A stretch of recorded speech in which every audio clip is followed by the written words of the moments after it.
And welcome back, ladies and gentlemen, to the first Appalachian podcast of 2024.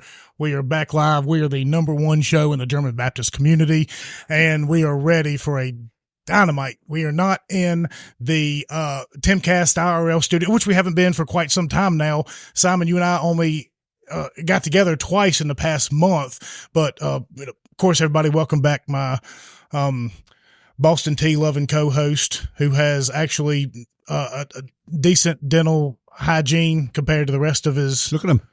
Compared to the rest of his mates, I guess. And I never wore a gum shield playing rugby. Is the stereotype?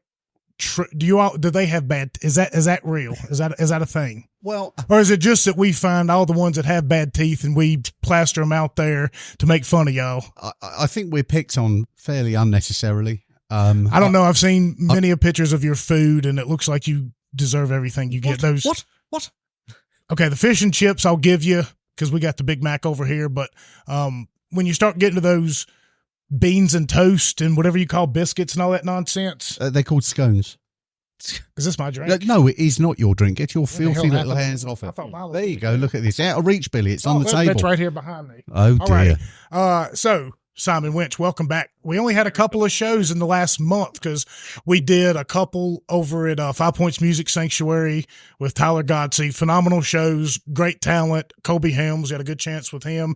And then Marshall Hicks, I think the sound engineer we had on the first one. And then we had sandwiched in between that 2 shows with Crawford and Power. One with Moonshiner Henry Law, Kobe Helms, and the phenomenal Billy Hurt fiddler. And then the other one was Crawford and Power again, the rest of their band. We had Dragon and TK, and then the very eccentric Rick Reeves, and then of course Chris Hodges, founder of Floyd.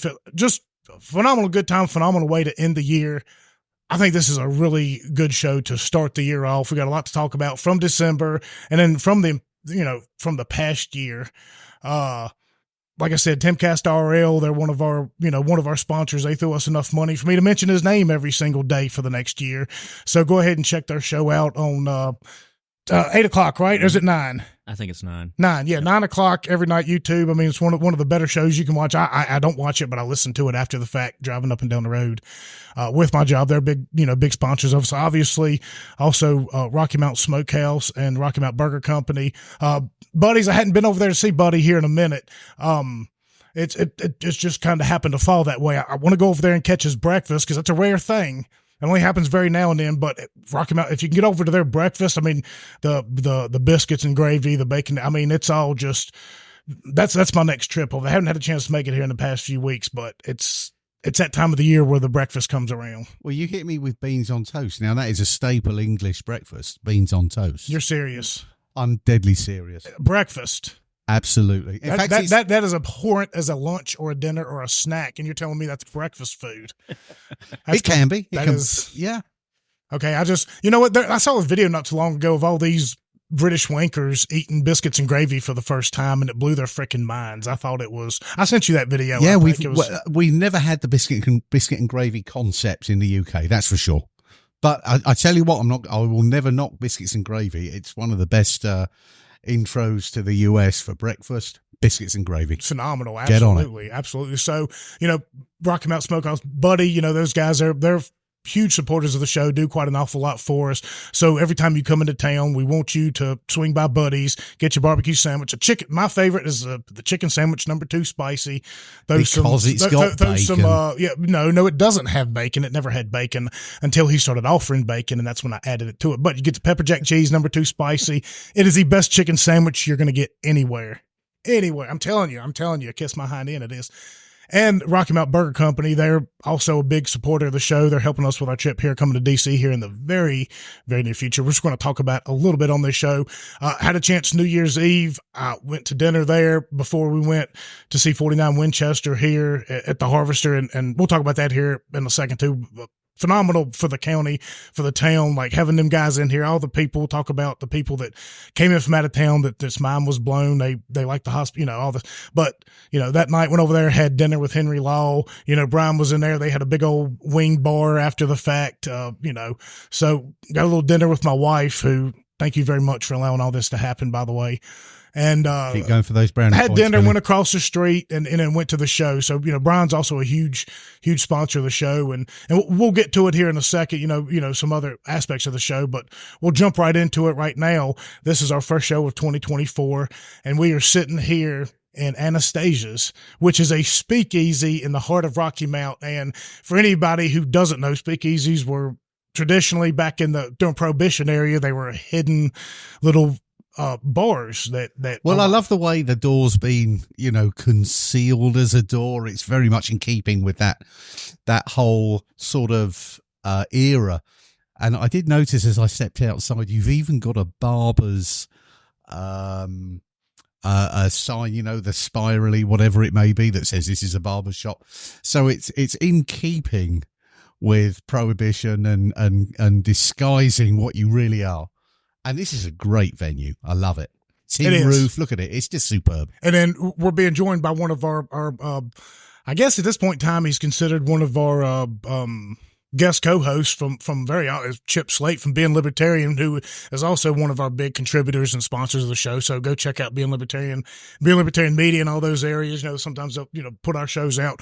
Good Appalachian based, very liberty minded page. So part of our team going to the CC as well. Chip, good to see you again. Absolutely good to be here in this setting. I just can't shut up about the. Yeah, for you being an out-of-towner, I'm kind of wanting to see, this bourbon selection is one of the best you'll ever see, and it's right here in Central Virginia. You're not it's technically, incredible. you're an out-of-towner, but you're Floyd, Patrick, Henry. You're right next door, but, this is part of why our region is great. You come to a small town like this, you find a band that you want to see, and you get but you walk in, it looks like a barber shop. You pull the door open, bang, alcohol. Oh man, and not just alcohol, like top shelf, high quality, multiple Old Fitzgeralds. Multiple Pappy Van Winkles. This is top shelf. So he's talking about a guy who knows what he's talking about here. So for this show too, we got Chip here, and we're being joined by our good friend Holland Perdue, who is the mayor here of our fine town in Rocky Mount, and his town manager Robert Wood. Both gentlemen we've spoke to, had on the show multiple times. It's been a while. We had Holland back on right before his election last year. I voted for you, by the way. Thank you.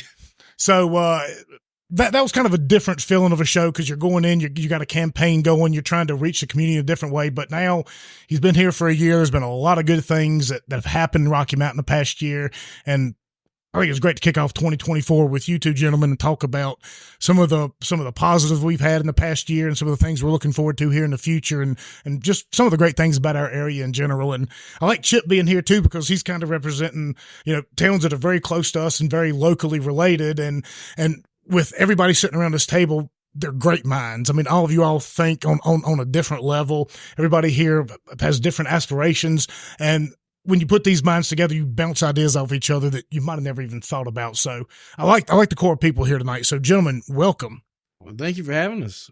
I'm glad to be here. Thank you. I was just enjoying you two guys arguing like an old married couple over there. It's good stuff. It has to be that way. It has to be that way. Look, Simon has the accent. I have to have the mullet for appearances somewhere else. God alone knows what reason, Billy, but Out you do there. have the mullet. I have to do something to kind of differentiate myself, because I've got the accent, and Frank County's got a different accent than anybody else.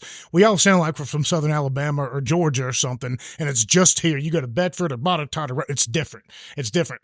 Southwest Virginia, but here we all sound like we're not from here, so it's all very distinct. But nobody else knows that other than people from here. It's pretty obvious that I'm not from here, Billy. So your accent really drives the point. It really does. It really does. So Beans and toast gave you away. that's good. Indeed. I keep telling everyone that asks me, where are you from? And my standard response is Northern Mississippi, just to mess with them.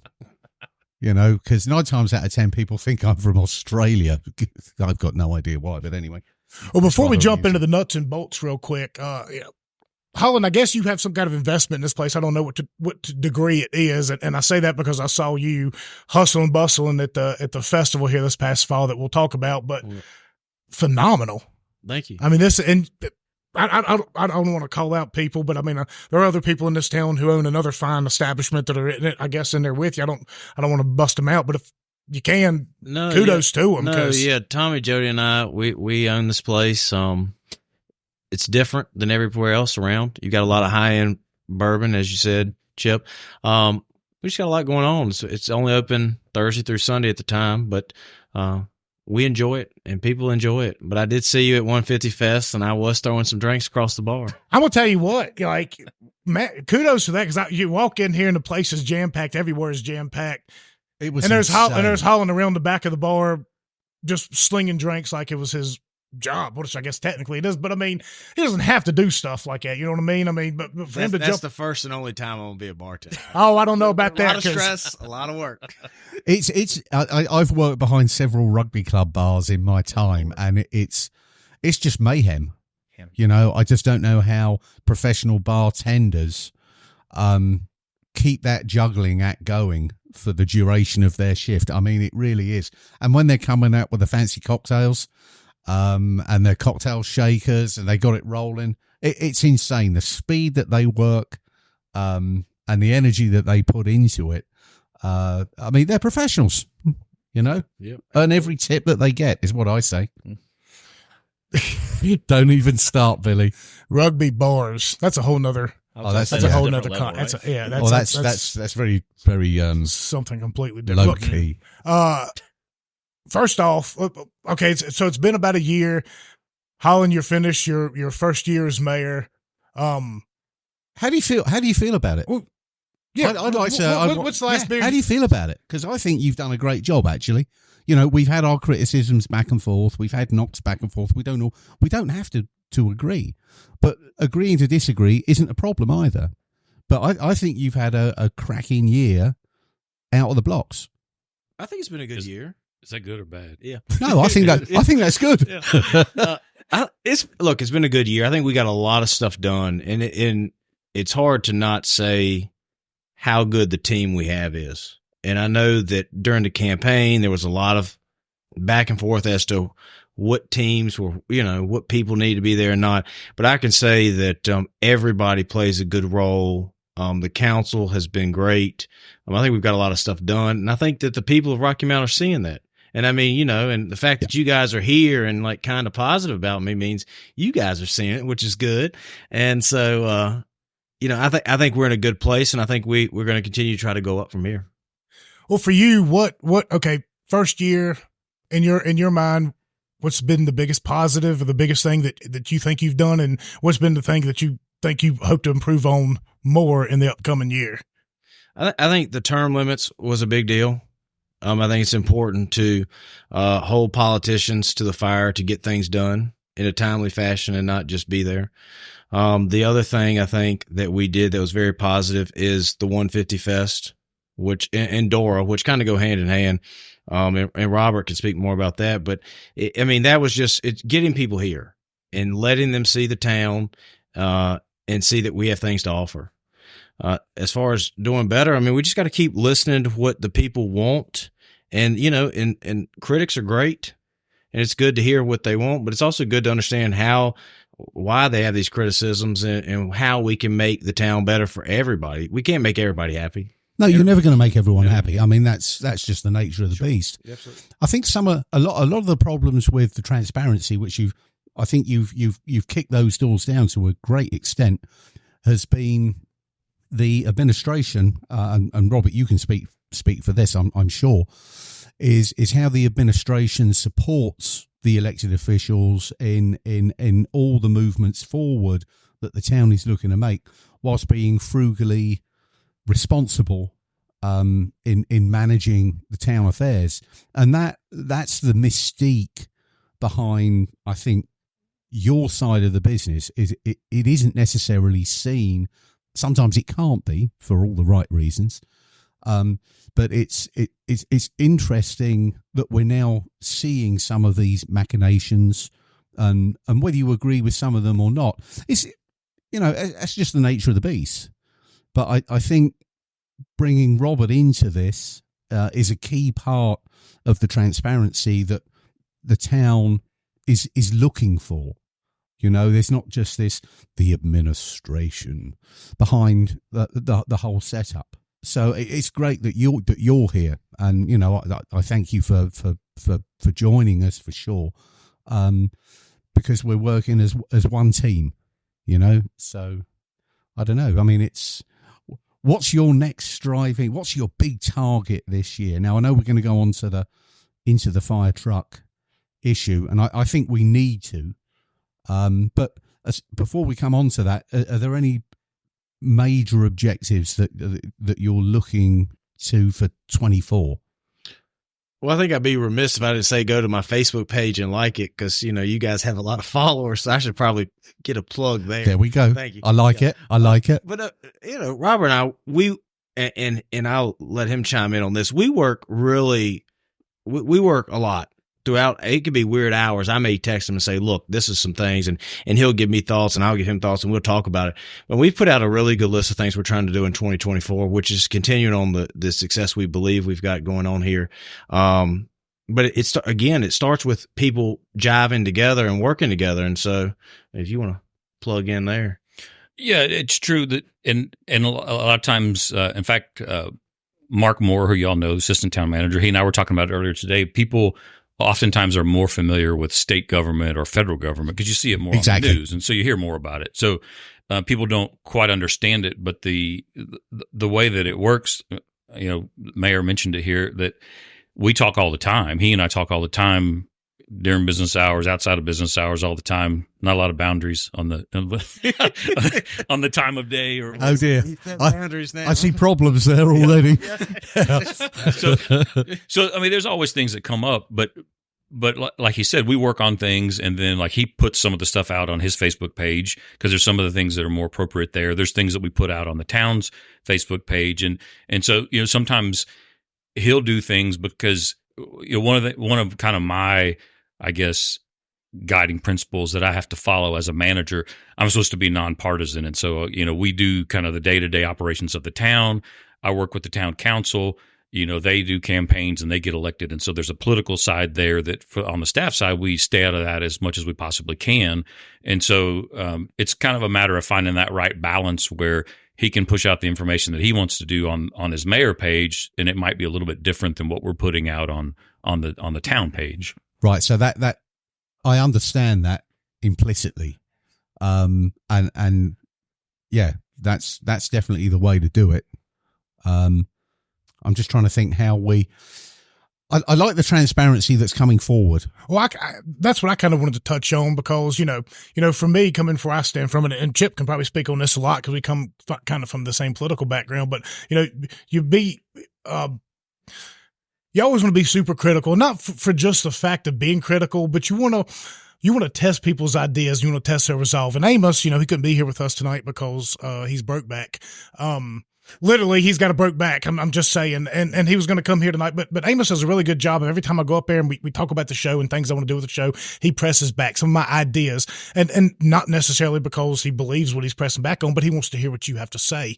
And, you know, I mean, during the campaign last year, you know, half the town hated us because, you know, we were showing a lot of support for Holland and the energy he was bringing to the table. And then 3 months later, it completely flipped the script. And a lot of people were because we want to talk about everything. And that's where I want to talk about the transparency comes because, you know, we had that land purchase back in the springtime, and, you know, both of you all reached out to us and came and talked to us, and we sat down and had a great conversation to answer a lot of our questions before we went on the show and started, you know, maybe saying things not necessarily that were untrue, but before everybody got up in an upheaval, you all reached out to us. That's transparency. You know what I mean? Like I see Holland week after week going up and doing the living proof trivia night. You know, we do that once every few months, but Holland's up there 3 or 4 times every couple of months. He's getting out there with the constituents. Yeah. He's talking to the people. He's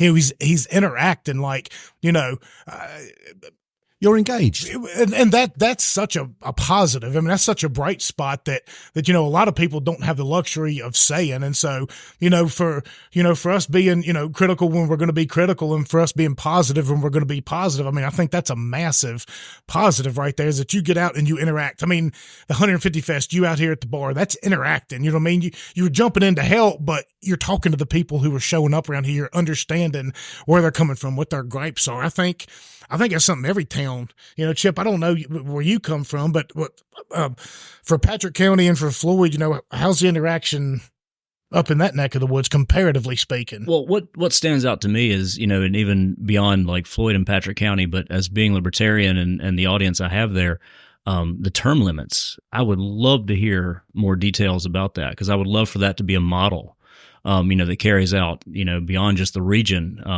That makes so much sense, I think, given our political climate. If you can share a little bit about the details of that, what was the vote? Because again, I'm on the outside looking in. How was that received? So we amended our charter to add 12-year term limits for mayor and council. Okay. And it would start 3 4-year terms. Yeah, 3 4-year terms. Yeah. Mm-hmm. And so it would start effective if the General Assembly approves it in 2025 through the next election.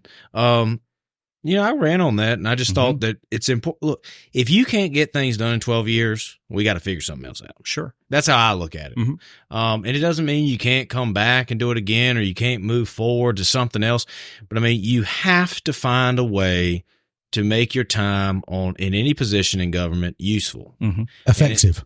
Effective. Yeah. But I mean, you just can't sit there and just, collect your check or just govern. You've got to try to make things better. It should be efficient time on the public's time. And, when you say the things about being available to people and out in the community, that's what we try to do. I mean, Robert's out in the community. I'm out in the community. We're trying to be accessible to people. If you've got something you don't like, tell us. We don't have to agree. And you and I, Simon, we've talked about that. We don't have to agree on things. No, absolutely not. And we shouldn't agree on everything. But having the conversation is important. And so I think that's kind of that, to go back to it, that's kind of the way we've tried to model what we're doing now. At least I think I'm trying to model is, let's be accessible. Let's get things done. And then, we'll see how things shakes out. And in 3 years, somebody else could be doing it. You just don't know. I mean, we've had a couple of offline conversations that won't be up for discussion. But I think we're very much on the same page with a few things that are coming up. Now, Robert, how do you deal with changing of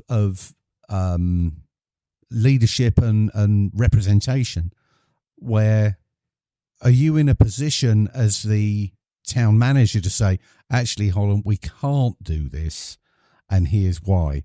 I mean, are you looking to achieve the same goals, or are you there also as a stopgap to say, consider this first? I'm sure you guys bounce a lot of ideas as to how, taxpayer funds can be invested wisely. And I'm just intrigued as to how that relationship works, knowing that you might only be here for 4 years, or you might in fact be here for 12. So how do you anticipate and deal with that dynamic? Because that's actually quite a tricky juggling act. It can be y'all talked a little bit about the last election and that, we had some different people or different mayor, different council, and then there was a change. So of course I got hired by the prior group, right? But the way that things are supposed to work, and I think they usually do for the most part, the way things are supposed to work is that, and I said earlier, I'm not partisan, and so I don't endorse anyone for elections and that sort of thing, because I have to work for whichever side wins in the election. So, and it's not to dodge issues or anything, but that's just, as a professional manager, we stay out of that. And so, the term limits are a good example. Holland brought up the issue with council. They wanted to talk about it, and so we did. Staff didn't really offer an opinion on the term limits because we consider that a political issue. And if council wants to pursue it, then we help them do that, and we work with the town attorney and get an ordinance ready or get a resolution ready or whatever we need to do. But that's not something that we really weighed in on as far as a staff opinion on it. But it's not for you to push. Right. So I get that either dynamic. Push against or for. And so you have to be able to work with whoever gets elected. That's what people always ask me, who do you want to win? And I said, well, we're going to work with whoever wins. It doesn't matter. We as staff members get to vote, but we don't openly endorse anyone or support anyone, because we have to work with whoever comes in. So that was the perfect example. Was the term limits wasn't something that had been brought up before, but it got brought up with the new people coming on council. And so we had the conversation and we did it. The reality is, a council could come in later and say, we don't like term limits, and maybe they decide to change that. So that's just the way the system works. Yeah. Okay. I mean, that's interesting. And that's the right way to deal with it too. It's just a how those conversations and a working relationship develops from that. And I've always found that slightly intriguing because I'm used to, the civil service in the UK, they're, again, absolutely apolitical. They do whatever they do, regardless of whoever is in power. They will just work with the person in power. Well, I can tell you, we don't agree on everything. I mean, Robert, we bounce ideas off each other that we may not agree with or whatever. But I mean, that's part of the discussions you have. And I mean, and that's part of having a good town manager is that, I will talk to him about anything I'm thinking, and he may say, this is why this doesn't work, whether it's something that I don't know about.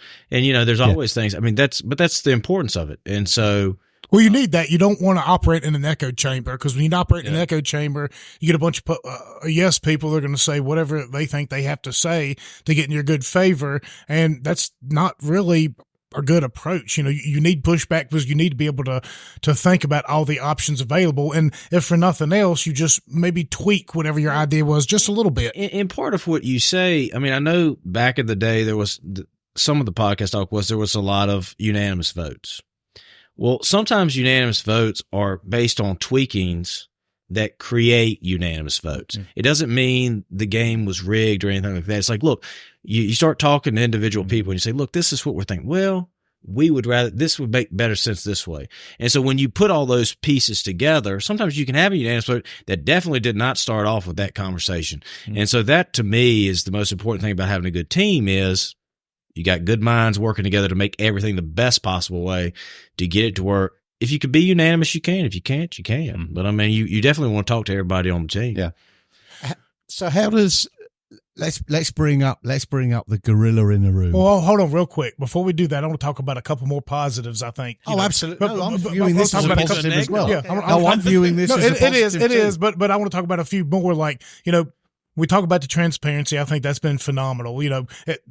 From me and my political standpoint, to see somebody who's a politician get out in the community as much as he does and get out and speak with the people, be as engaged on social media. Like, I think that's, that's something that not a lot are, especially, in small towns. I don't think it's something, and it's a sign of the ages as well. But,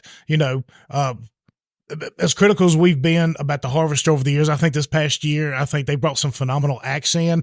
One thing that that I have pressed and pushed for is more comedy acts at the Harvester. I think when you don't have musical acts in there, you could bring in some, and I think Lewis Black, is that who it is? Lewis Black, either he's coming soon or has been here. He was just here. And here. That was a sold out show. Yeah. It was a great show. I mean, and Chip, Lewis. I hate to miss it. I've seen him several times. I wanted to be at it so bad too. We just had Colby the beginning of December at 5 points. We had Crawford and Power close to Christmas. We had 49 Winchester right after Christmas. So I wanted to make that show, but I think that's a phenomenal step in the right direction. Look, Mike, you can't get musical acts. Hey, somebody like that, 49 Winchester for New Year's, I have been saying forever in a blue moon, when you bring in acts that'll come for 2, maybe 3 nights for shows, you'll get people that are going to come in from out of town and want to stay in hotels and catch those two. Now 49 Winchester, I don't register them as one of those types, but they still brought in a good crowd.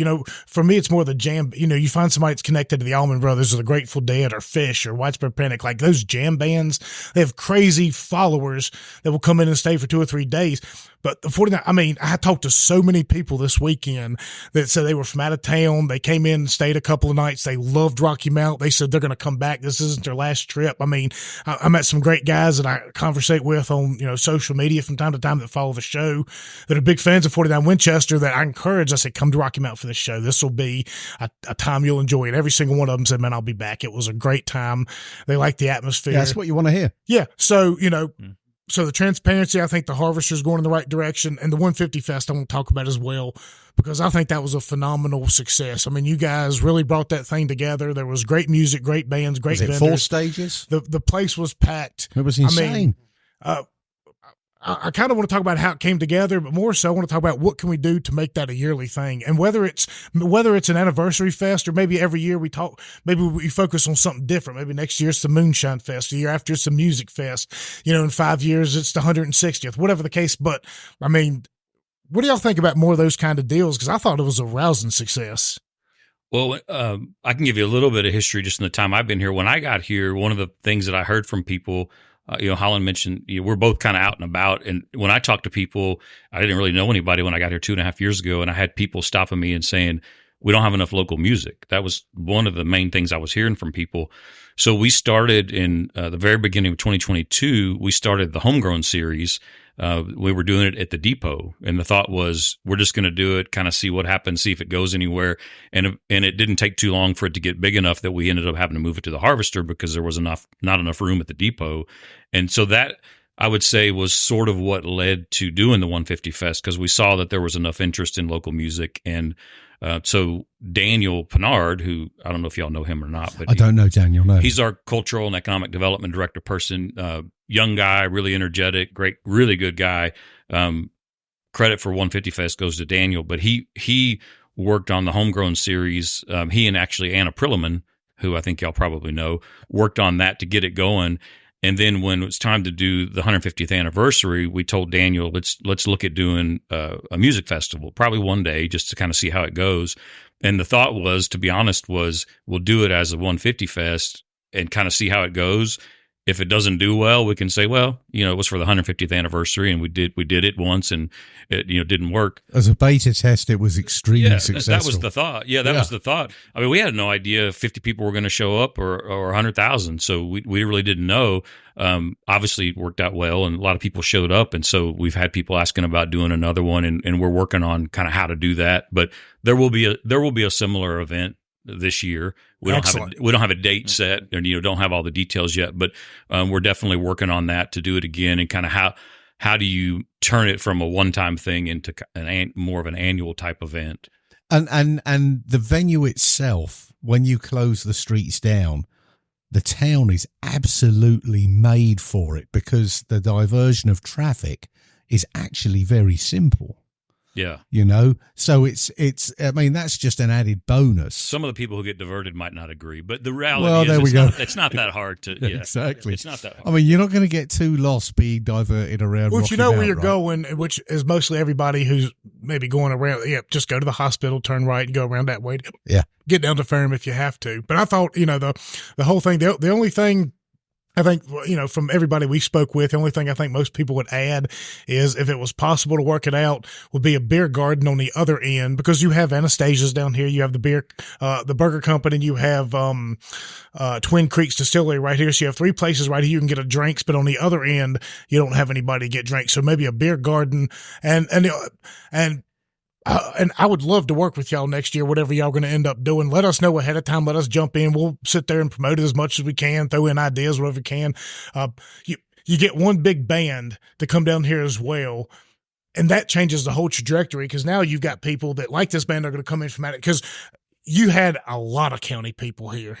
Yeah, a lot of for that festival. Mm-hmm. And I think no matter what you do, you're going to have those people show up, because we've got a great community. But you throw in that one band that's going to come and be the centerpiece of the show, and you're going to get a lot of out-of-towners are going to come in as well and be like, well, hell, man, I like Rocky Mountain. I want to come back here again when it's less packed, less populated. Let's go to the, some of these restaurants. I think with the Morris Hotel opening up with a tasting room, that gets you halfway, up to that end point of where you close the streets down. So Center Stage is also opening their restaurant, and I know their plans are to have alcohol available, so that might take care of the issue. And that very well could. It pushes it all that way. And then you've got, with a little bit more access into Living Proof, running up a trail there. I think all the pieces of the jigsaw are falling into place. Well, you got to remember that this was year one. I know it was. And the staff did a great job of figuring out a way. I mean, again, this is the beta. Yeah. You see it and you're like, okay, this worked out really well. But we also learned a lot of the kinks and a lot of the things that could be better. And I know everybody on staff knows that. And so the goal is just let's figure out a way to make it better and work that out. And that's part of having, again, a good team. That's just, when people say stuff, we listen. Yeah. And again, you don't have to agree on it, but we're listening to the things that people want to see and trying to make it better. And if we can we can make it better, we will. And I think that's part of, I mean, it speaks volumes to Robert and the staff down there is just, I mean, and Daniel, of course, Daniel deserves all the credit for 150. Right. But I mean, really, I mean, listening to it, seeing what we did, we know we can do it better, but every year we got to strive to get better. Yeah. Well, and you have proof regionally that, and it works. You've got the Rooster Walk in Henry County. You've got Front Porch Fest in Patrick County. These things have been going on for like Floyd a decade. Fest. I mean, each place has their own, site. So, that could easily work here, and it looks like it will. Yeah. And then we could also, we used to have the Festival of the Pines here. I mean, that's something you can roll into it. I mean, just Franklin County alone. I mean, we've got Junior Sisk around here. We've got field musician Josh Grice and the Harwell Grice Band. You got Crawford and Power, you got Colby Helms, you got Billy Hurt. I mean, we have so many good musicians around here to come in and help facilitate that festival. And then you bring in one or two big acts from out of town that are going to draw in out of towners to say, hey, this is a festival worth coming to. And then when they come in here, they walk around, they see our vendors, our local vendors, they buy stuff from them. They come in here to Anastasia's, to the Burger Company, to Hima's, whatever the restaurant downtown is. They spend money there and then they enjoy it. And they say, man, these are some cool people to hang out, because that's what it is. I mean, I think we're cool people. I mean, Holland, I've known you since, goddamn, you were in high school. We were riding around in the Jeep going to Magna Vista football games. I mean, I thought we've always been cool. You're cooler now with the mullet. Well, man. obviously. But, no less. I mean, we're a good time. That's what we're trying to push when we go to D.C. as well, is like, look, come to our little region of Appalachia. You can hang out with, Henry Law. You can hang out with some of these musicians. And they put themselves out there too. Yeah, it's not as though they're being reclusive. Oh, I'm so famous, I'm on a TV show. Not at all. That guy is looking to engage with just about Henry is the biggest advocate imaginable. for Franklin County that I know. Yeah. I mean, he wants people to come in here and spend time, because he goes other places and sees how well he's received. And he's like, we need this for Franklin County. We need people to get excited. And I know the whole liquor thing, me and him have had this conversation. I know not everybody looks at it the same, but if you separate yourself from the liquor and the history and what it means to the area, but I want to segue this into what you wanted to talk about, because I know this is kind of an issue, and I know Chip will probably have some good insight on this one as well, is the fire truck issue. Because, we've had many discussions about this, and we've talked about it on the show many times. We've talked about it on some of our Patreon episodes, by the way, patreon.com/Get on Tap if you want to be a subscriber. It's only 10 cents a day. At minimum, you could throw in a little bit extra if you want to, 15 cents a day, but that money's going to us and it's helping us, do our trips, buy new equipment. Yeah, that DC trip's going to be a bit of a It's beast. going to be a bit. So I'm also going to do a link for Gifts and Go here very, very soon for that as well, because we want the community to chip in. We don't take sponsors because we like to be able to say what we want to say, and we don't want to be. So, I mean, Rocky Mountain Smokehouse, the Burger Company, being libertarian, we are the power. Tim Cast, like, we throw them out there. We have no expectations. They don't hound us or anything, but we like to be community service. So we'll show a link for that, but patreon.com is where you can go to. Mm-hmm. But this fire truck issue, we've talked about it many a times. I'm Can very supportive. can y'all give us the ins and the outs from your perspective, because, for me, I'm looking at it, I'm saying I side with you on it, but I want people to understand why I do side with you, from your standpoint. Well, and we can segue together, Robert and I, but I will say that the town of Rocky Mount has a great fire department, and they're volunteers. They're volunteer based, and, they run 60% of the calls, and I mean, you can plus minus that to 59, 58, 62. It's in the ballpark. 60% is it's perfect. 55 plus. So let's don't get into the number issue, but they're running those outside of the town of Rocky Mount. But it's very important for people to understand that every call that they run is inside the county of Franklin. And the thing is I live in town, obviously. Billy, I know you live in town. Yep. You pay county and you pay town taxes. And so these trucks are running outside of the town limits. Mm-hmm. They're always in the county. And there was an MOU that was done years ago, 2019 maybe-ish, somewhere. I think it was approved in 2021, okay. Maybe. So yeah. What's the MO? What was it? So the county pays 60% of the calls that are run, or they pay for the 60% of the calls that are run outside of the town, as far as personnel and calls. Yeah, it's a memorandum of understanding is what the acronym is. Just as a gentleman's handshake.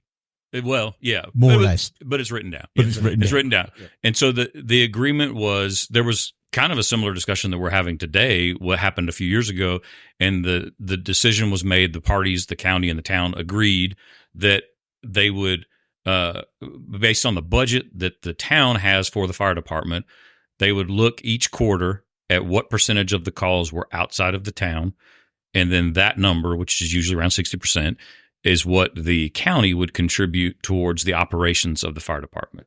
No capital, just operations. And that's the key part for what we're going to get to in a minute. Absolutely key. Yeah. So this is like paying the volunteers for actually their time, and there's a stipend that gets paid for each call that they run. And so you apportion the stipend either from out of county will be out of town limits will be Franklin County, in town limits will be town council. That's the idea. Now, there's some nuances there that, it's going to get kind of more into the weeds than a lot of people care about. But the county has a lower stipend rate than the town does. The town council a couple of times has raised the stipend for the firefighters to recognize them for what they do.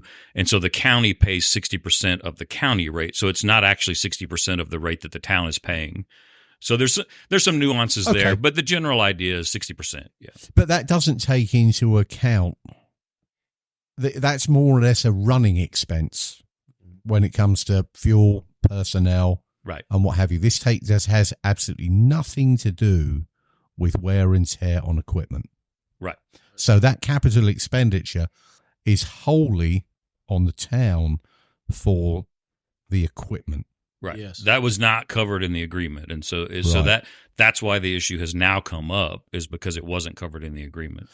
Is that a regret, perhaps? I mean, had you been in the position to push that at the time, would that have been something that maybe should have been addressed? Well, neither one of us were here. Oh, well, I know. Exactly. So, but I mean, exactly. What they did, and great credit to Steve and James, Steve Angle and James Irvin. I mean, they got a deal done that did help. It helped. I mean, there was financial money coming in from the county. So I think what they got done was very good. Maybe they didn't need a fire truck. I don't know. I mean, I think it was very good for the town. But now when we find out we've got to have 2 new trucks and they're coming at the same time, and you're talking about $3-4 million. These have to be, because the height of the buildings in the municipality of Rocky Mount are a certain height. You now have to have a ladder truck that can deal with those. It was not just it's just not in the town. I mean, if there was something to happen on at Ferrum College, right? Obviously, at the hospital here in town, of course. The schools. We've got 3 or 4-story buildings down at the lake as well. Yeah, I mean, right. Yeah. So it's not something. I mean, they're necessary vehicles to have. And somebody put on Facebook, and I think it is important. It is kind of like insurance. You say, well, look, it's expensive, it's a cost, but the one time you need that, oh yeah, you're very glad you have it. Oh yeah, and so that's why we can't not do it. We have to. You're committed. Yeah. And I think everybody on council and staff is committed to the fire department and public safety in the town, and we're not going to change that. But I mean, I think part of what we've said is, look, it's time for the county to pay a little portion of the truck or of the capital going forward. That's all. Now, I you know what, I support that, and I've been on record several times saying that I think if you're running 60% of your calls, you're putting 60% of wear and tear on the vehicle. But see, and I don't mean to interrupt you. Oh no, but you say 60%, but always remember 100% of those calls are in Franklin County. Exactly. The call that goes to Billy's house is in Franklin County. Just because it's in the town doesn't make it any less Franklin County. Yeah, that's in the city. There's one thing that I think gets confused, and that's the one thing that really kind of it doesn't make me mad. But I mean, it's like, don't forget, don't separate the two. We're in Franklin County. Yeah, right. It sometimes feels like, and I know for a lot of people, again, we're getting in the weeds where people don't a lot of times think about it or maybe even care about these issues, but the town, it's a town, not an independent city. Right. And even though a lot of times we use town and city interchangeably, they're very different. And so that's something that we try to bring up whenever the talk is, well, 60% of the calls are in the county. Well, really 100% of the calls are in the county. Cool. So that's something that Holland and I try to remind everybody of. I think that's a very valid point. In fact, that's probably one of the most valid supporting arguments that you can present, is that Rocky Mount. And that actually leads me on to, and there's a duality of representation here. And by that, I mean we have Mike Carter, who is the Rocky Mount Board of Supervisors representative, and Town Council should be working in conjunction and supporting this whole effort about sharing the financial burden of these massive capital expenditures. And I'm kind of intrigued as to how he stands, and without him being here, perhaps that's a conversation we should have separately at another point in time. But I'm intrigued as to the dynamics of what's going on there, because as a representative of Rocky Mount for the Franklin County Board of Supervisors, I'm kind of intrigued as to where he stands on that.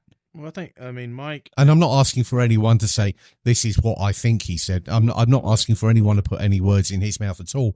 But you've got almost dual representation, and they should really be supporting the same front. That, yeah, absolutely, this is a big capex for the town that should be partially burdened by the county. Well, and Mike, as a supervisor, represents the Rocky Mountain Magisterial District, which is probably 80% made up of the town of Rocky Mountain. Then there's surrounding areas.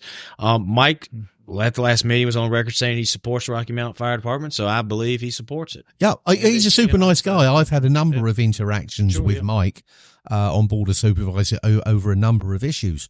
And he's been a super straightforward guy that I think, I would struggle to find him not supporting that, because it just makes common sense.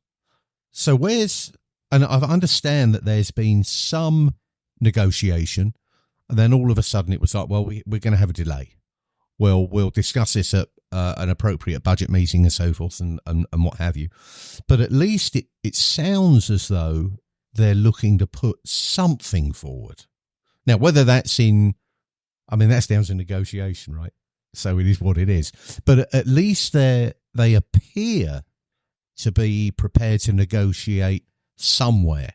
Well, and they've said that they want to take some time, and then we sit down.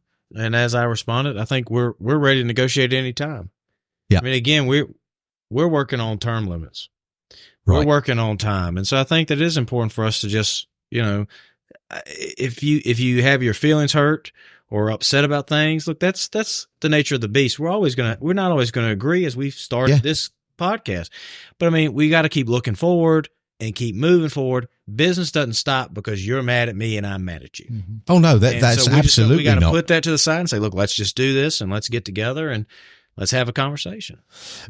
But to me, there is an element of good news behind the negotiation in the fact that someone's putting numbers out. Now, whether they're meeting expectations, I don't know. But there is negotiation, and I agree with you 100% here, Holland. Delaying negotiations serves nobody.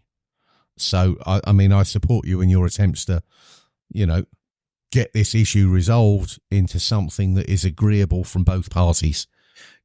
If you don't mind, can we back up one step? You made a good point earlier. You said one of the important things to point out today was the city, town, county, kind of that distinction. Mm-hmm. And I think that's important. Another kind of baseline issue that I think it's good to cover, because you mentioned earlier that you think the county should pay for their share or a portion of the fire truck.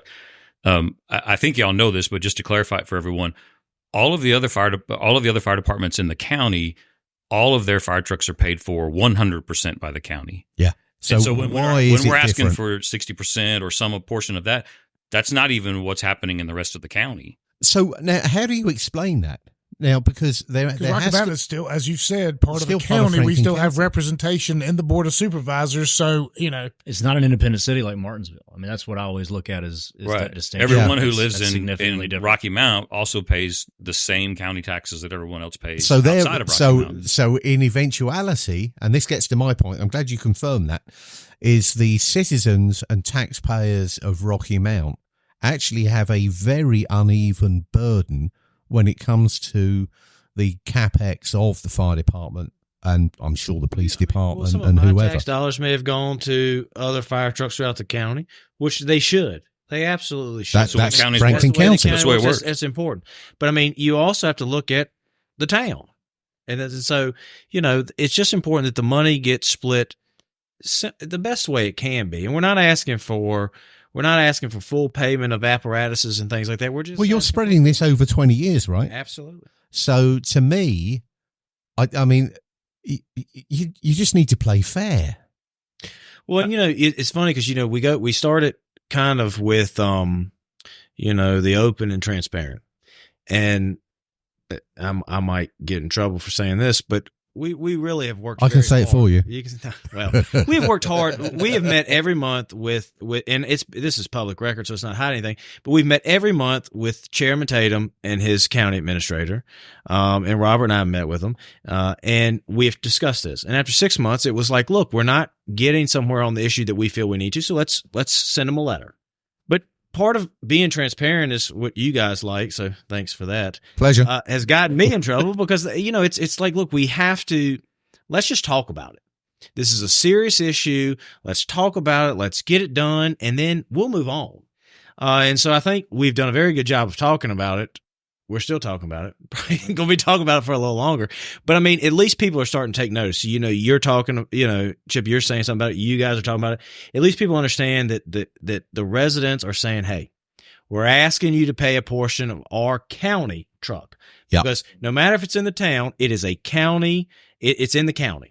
And so that's kind of like, look, let's do this. That's actually that raises another point, and it goes into the nitty gritty and in the bloody pickle weeds, which is the last place we need to be when you're dealing with what in the hell is bloody negotiations. pickle weeds? But at that point, this comes down to asset ownership.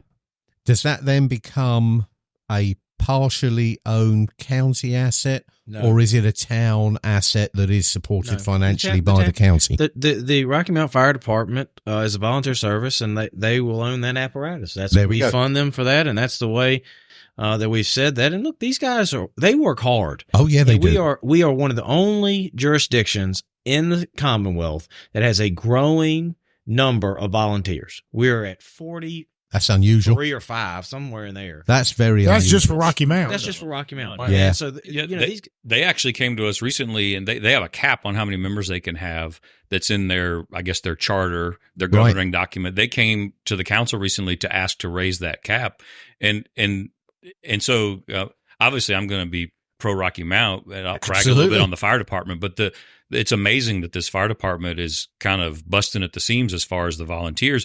And not only do they have a lot of volunteers, but they're getting young people to come in, which is That's the trick. That's not happening other places. No. And so they do a great job of mentoring the young people to come in and getting them worked into the fire department. And I'm not saying any of that to knock any other fire departments, but they do an outstanding job of getting new volunteers and getting young people into the department. And they really do. I will tell you every time, and we have lots of fire truck conversations and lots of fire department I'm sure. But they always More than brag. you ever thought you'd probably have. More than I thought I would have. Yeah, absolutely. But I will tell you, they Maybe a always few. brag on all the other jurisdictions' fire departments. They do. And there's, that is a brotherhood that I cannot understand because I'm not part of it. But those guys really do a whole lot of good work. And they've not allowed this to get in the way of that. But this is more of an issue of just how can we make sure that Rocky Mount gets a fair share of the taxpayer dollars, not the other stuff. Like, you can make it sound any way you want to, but at the end of the day, it's taxpayer money that the town pays to the county that needs to come back to the town. How do we? And here's one of the criticisms that I have heard, and I don't necessarily support this at all, but I feel as though I need to explore it because I feel there's another story underneath it. And when it comes to purchasing these new trucks and budget environments and discussions, one of the criticisms that I've heard is that, well, why wasn't that part of a budget decision beforehand? But now I understand. Well, in fact, you guys might be able to better explain the implication of it not being part of a budget discussion the previous year for 23. And, the question, how it was put to me was that should have been part of a budget discussion prior to purchase. But I also know some other stuff as well. But I mean, and none of it throws any shade on anyone. It's just the dynamic of how that budget discussion works in purchasing that equipment. Because one of the biggest problems I think that the Board of Supervisors has in Franklin County is the safety department. And there's some issues I think that they need to look at a little closely as well. Well, you don't pay for the apparatus until it gets here, which is 2025. But I mean, when that's the nuance. That's the nuance, by the way, that answers one of the criticisms about why it wasn't. Yeah, I mean, included. Well, and two, and you can. This is for town residents because their tax money goes to this now fully, with no county money for the apparatus. But at this point, if we did not buy, so fire trucks apparently are made in. Well, the lead time on those is ridiculous. Well, you have a lead time, but there's also like we're going to make 3 more fire trucks this year at this cost, and it was $2.3 or $2.2 million.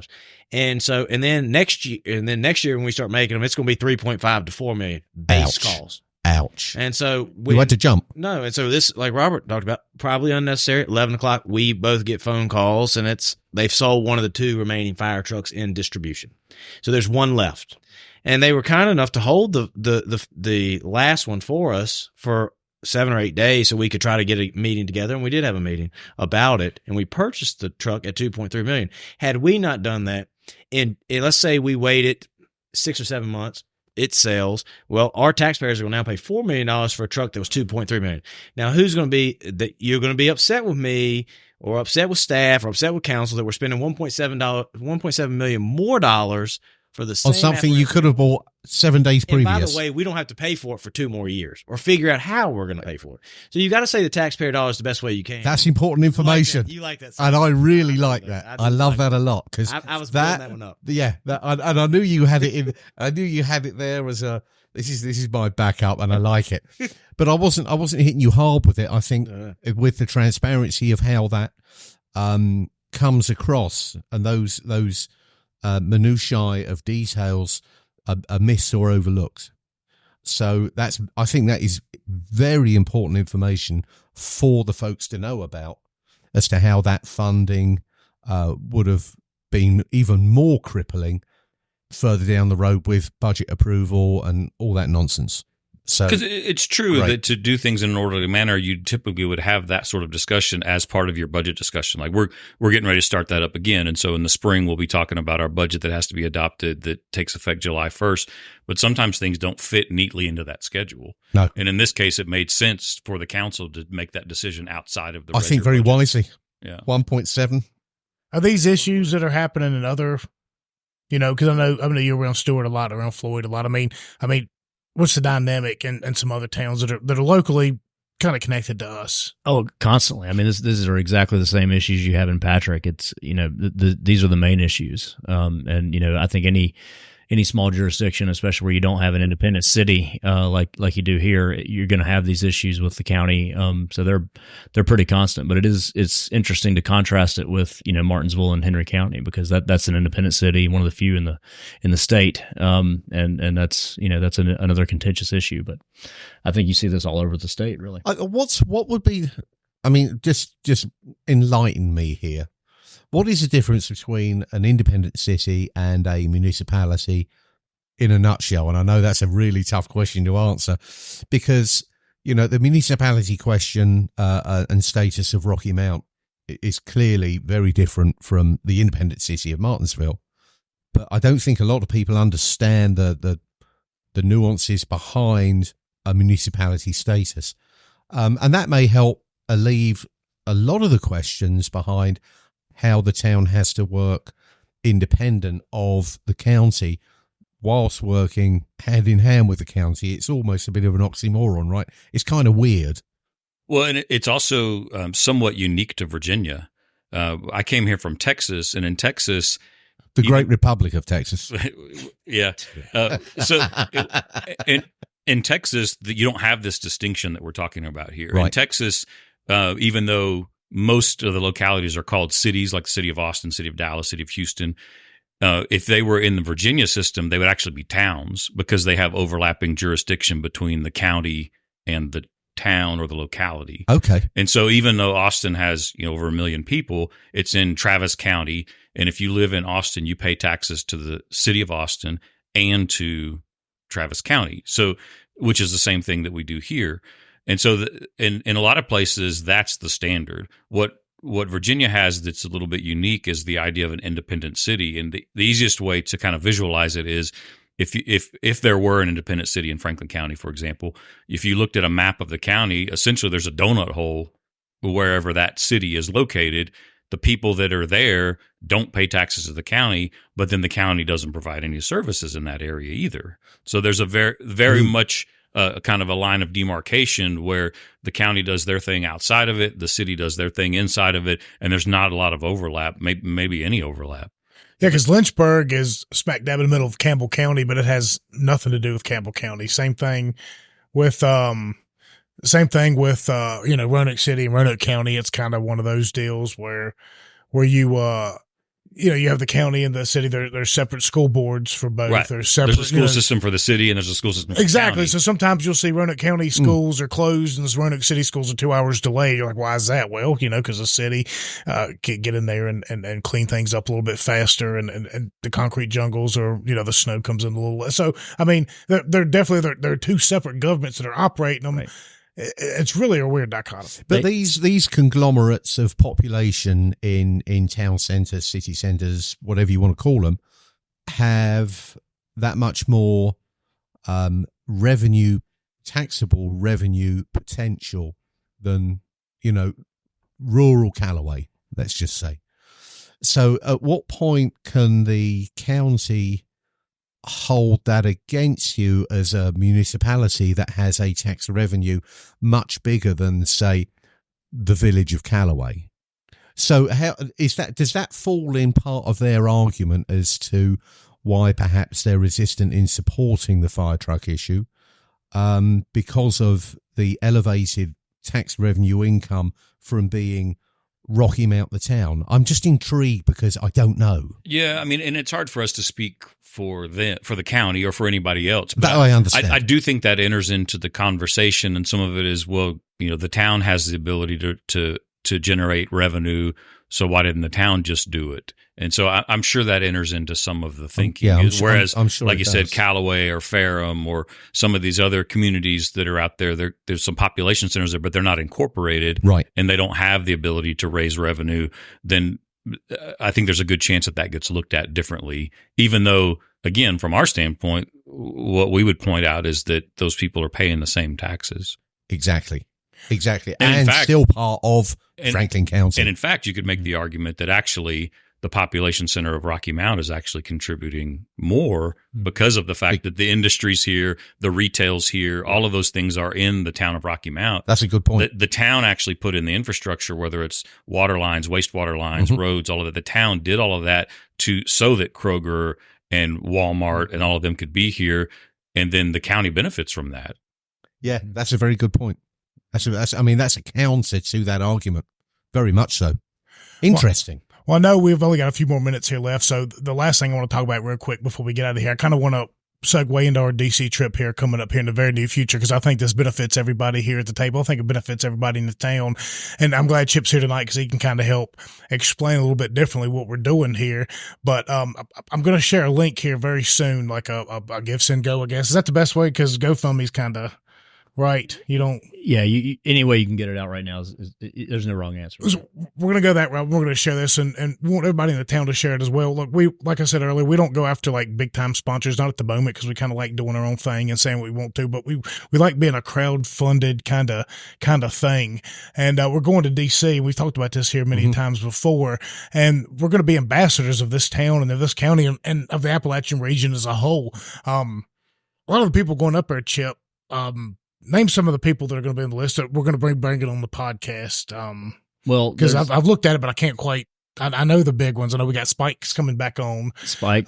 Justin Amash, former congressman. Joe Walsh, former congressman. John Mackey, CEO of Whole Foods, is going to be coming on the show. Brian's feeding us all these people, but who else is on the list? Well, you've nailed them. Jaden's probably the other one. Jaden is the backpack kid out there in I guess it was Utah, but Colorado, I think. Colorado, yeah, you're right. And so he'll be a great one to have out there. And the Total Twins author. Boyack, yep. Yes. And there's going to also be some massive economists, Nobel Peace Prize nominated economists that we're going to be sitting down with and speaking with, amongst other things. And who else knows who's going to show up there, who we're going to have jump on the show. Like I said, we're going to have a really good time. We're going up there for 2 or 3 days. But, as we go up there, like I said, I'm going to share this link here a little bit later. I want, everybody around, if everybody listens to the show, throws in $2, $3 here or there, you can help pay for our trip. Like we haven't went after big sponsors for this because we want it to be a town thing, a county thing, because our ultimate goal is to send people back to Rocky. Look, we're going in front of these people. Some of them are Bitcoin millionaires and billionaires that have money to throw around, and they want to come invest it into this town. Come invest it in the right. Look, come here, hang out, bring your crew, have your. We have so much to offer. Yes, have your events here. We've got hotels, we've got conference centers. You could wrap it around a show at the Harvester. You can go, float in the river. You can go hunting with us. And we've got some things set up in the mountains for these people as well to do when they come here. But the town is the epicenter, It very much so is. And rightly so. It's the county seat, right? So we should be rejoicing and selling the town as much as we possibly can because it's such a great place. And when you have settings like the one we're in right now that, people just need to discover and they'll be here. Yeah, I think this right here is one of the biggest selling points. Like we go up there and we explain that we get in front of these people and we're like, come here, we go to Speakeasy. What do you mean a speakeasy? Well, you come in here and it looks like you're going to a barbershop. You open up a cold door and you go into it. I mean, these are things that people are yearning for, like the simplicity of it. It's all. the experience. Like the culture, the experience. They love it. And I think we can get them here. What else can we sell these people on? And I mean, for y'all too, Chip, I'll get to you as well, but for y'all too, what are some big selling points for this town? We go up there, we want to hammer home to get people to come to this area, invest money, invest time, invest tourism, things like. We're a small town, but we have a lot to offer. We've got the brewery, we've got the wine bar, we have the burger company, we've got Anastasia's, we've got lots of things that are going on. And we're going to have some door events next year, some bands. We've got the Harvester. I mean, we're going to have 75 plus shows next year. Wow. And they're going to be good shows. And people need to come and enjoy there, but also see what's going on around here. And we can continue to grow, and we can continue to grow with what you say, with people coming here, seeing they can invest here and grow it. And so, I mean, we've got a lot to offer. It's just really just continuing to get the people here. Yeah. And being positive. Selling it. Yeah, absolutely. And that, word of mouth is a great tool. It's often overlooked. Yep. But, when you've got a following, the Appalachian podcast, that's a pretty big one now. That following listens, and it can be impactful. Sure. And I hope it is. I hope this place explodes into just, Chip, somebody's been up there before to LibertyCon, the things that we can expect up there. But I mean, if you're coming up there with our mindset and our frame of mind, what are things about this area that you look at that kind of just stick out to you that you would be, explain to somebody, hey, this is what you need to. Well, I mean, fundamentally, it's the people, and I think the key is getting people here so they can see the people who are here. But that's ultimately, I think, it, and just really showing, us being up there. I mean, people interacting with like y'all and Amos, they're going to have a great time and understand that, this is like Spike. There's something they want to come back and do again. That's it. Repeat business. That's it. It's always a winner, right? That's the key. Well, I think it's the case too. You know, you come here and you want to come hang out in Franklin County. You come get on the show and you can hang out with Henry or maybe Chris Hodges or maybe Tyler.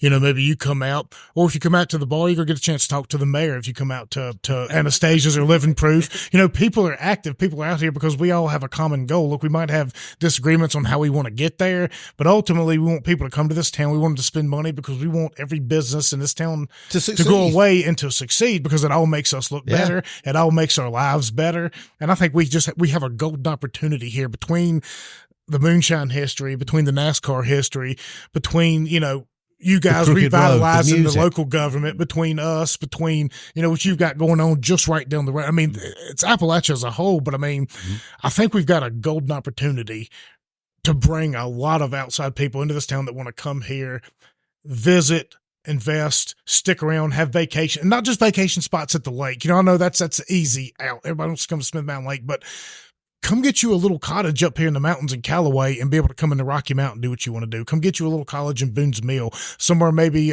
Snow Creek, whatever the case may be. Find you a little bit of land if it's just 20 acres, 10 acres, but you have that to come back to. What a beautiful lake that is. And then when you come here, you let us know, and you come into town and people acknowledge you. Your stock rises because you're here in a local town, but our stock rises as well because we got people that are really working hard to put us on the map. Well, and you asked about things to tell people about. You know, we've got 2 hotels that are going to be opening up in the near future. You mentioned the Morris Hotel earlier, and then, of course, the Hilton Hotel that's going to open up on North Main, which will be great because it'll increase the number of rooms for the area. We've got that. Things that bring people to town that probably people that are even here don't know a whole lot about. The quilt shop that's up there by Kroger. I mean, doesn't really sound like a touristy thing. People come and they'll stay at the bed and breakfast here for a couple of days because they're there quilting at the store. Yeah. And just, isn't that crazy? It's just really unique things that when they were going to open up, it was right about the time I got here. I thought, really, a quilt store? But they're incredibly busy. You go in there on a Saturday sometimes and they're just covered up with people. You know, Old School that's right here down the street. That's a great place to just go look around and you know, and buy stuff. Of course, I buy records for my son there. He likes records. So vinyl. That's the way forward. Yeah, it's a big deal. It's the way forward going backwards. It is. Isn't that crazy? And Brian's got some amazing stuff over there. I know Holland buys stuff there too. So he's got really cool stuff. You know, Center Stage, we mentioned earlier that they're going to open a restaurant. It's one of the best catering companies in the state. I mean, they're amazing. I mentioned, I can't remember his name, the guy who runs. I mean, he was on John Shop. Yeah, he was on a TV show like on Best Chef or one of those kind of deals. I mean their food is incredible. It really is. I mean, it's every really time, good food. We got the tasting room. You know, we have a tasting room with the moonshine and everything else that Twin Creeks does, and then you can go sit up on the porch, the back porch at the brewery, and watch the sunset over the mountains. Can't do that everywhere. Well, the other live venue being the Social House downstairs in the basement. I mean, phenomenal vibe in that place. I mean, I'd like to see, you know, when you've got big acts coming in for the Harvester, is to do a private show up at the old Social House, and, you know, down in there as a prelude to the big show at the Harvester. I mean, it's all there. It's there to be had. Yeah, I think we have golden opportunities here in Rocky Mount. I think Franklin County as a whole. I think Patrick County, Stewart, Floyd County, like we can all take a little bit from here and there. I think we've accomplished a lot. I think we've had a good show here tonight. I wish we could go on a little bit longer because I think we could talk on forever. Hopefully, you know, if y'all want to come on here again just reach out anytime you want to come on here, have any kind of thing you want to announce, anything, you know, you always let us know. We always want to make sure people in the town are aware of what's going on. Anything else? Just this transparency is just nice. And term limits, I had no idea I was coming into this. This is great. This is wonderful. Yeah, definitely making strides in the right direction. And I think here in the very near future, once we get back from D.C., we're going to have a golden opportunity. Look, what do we put in front of 50 people up there? All we need is 5 of them, just 10% to take a little interest in this area, to come back down here, invest their time, effort, and money. With their billions. You know, yes, exactly. And I think we can do this. So a few things you could do. You can go to patreon.com/getontap and become a subscriber. We're in the midst of talking with some people who have, you know, good connections in the programming world, are going to help us, you know, get out there a little bit better. But for the time being, that's a place you can go to subscribe. I think on X here very soon, our subscriptions are going to come available. I don't know what the case is, but for $10 a day, it's all you got to do. You're really helping us out. I'm going to put out a link here in the very near future for Give, Send, Go. You know, the local businesses that out there. We're going up to DC. We're talking about Anastasia's. We're talking about the Burger Company. We're talking about the Smokehouse. We're talking about Henry Law. We're talking about the lake camp and all these kind of things you can do up here. We're getting people down here. So, you know, chip in $2, $3, $1, whatever it is. If everybody listens, chips in a couple of dollars, we can make it work. So be on the lookout for that.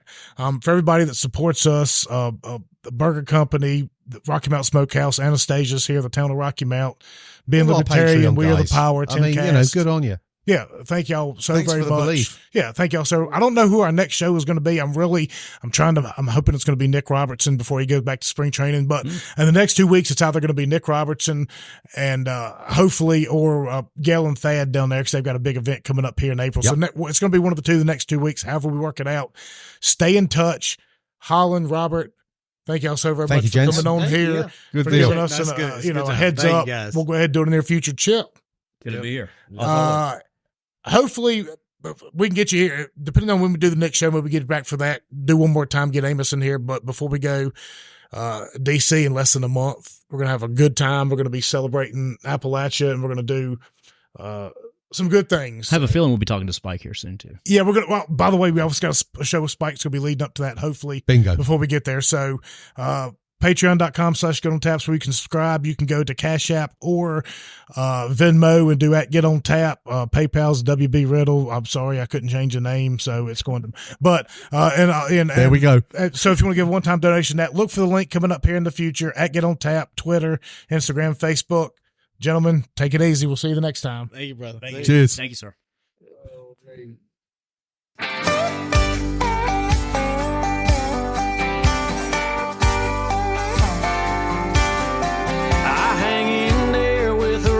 Crowd. I drank too much and I laughed too loud. That's just me. That's how I'll always be. I roll my own every now and then. I love a good buzz with a few close friends. That's just me. That's how I'll always be. You won't hear me beg.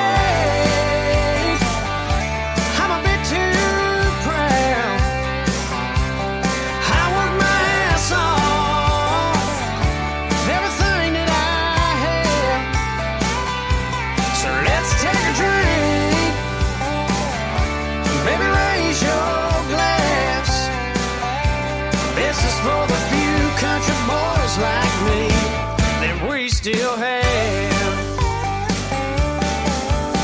I believe hard work won't go unseen. I'm a big fan of chasing your dreams. That's just me. That's how I'll always be.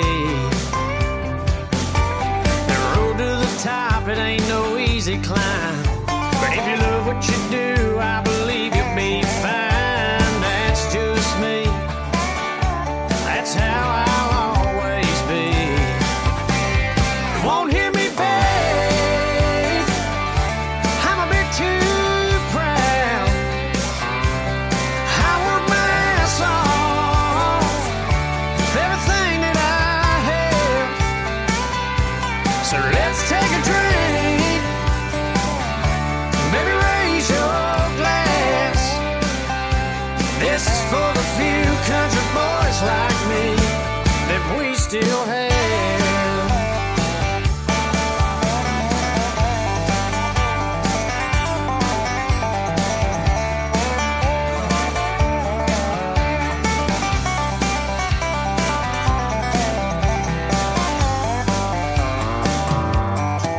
I believe that God and Mama are your two best friends. But most of the time I don't listen to them. That's just me. That's how I'll always be. And I wait at the gates when it's my turn to fly. But I'll still raise hell until the day that I die. That's just me. That's how I'll always be. You won't hear me beg. I'm a bit too proud. I work my ass off for everything that I have. So let's take a drink. Baby, raise your glass. This is for the few country boys like me still have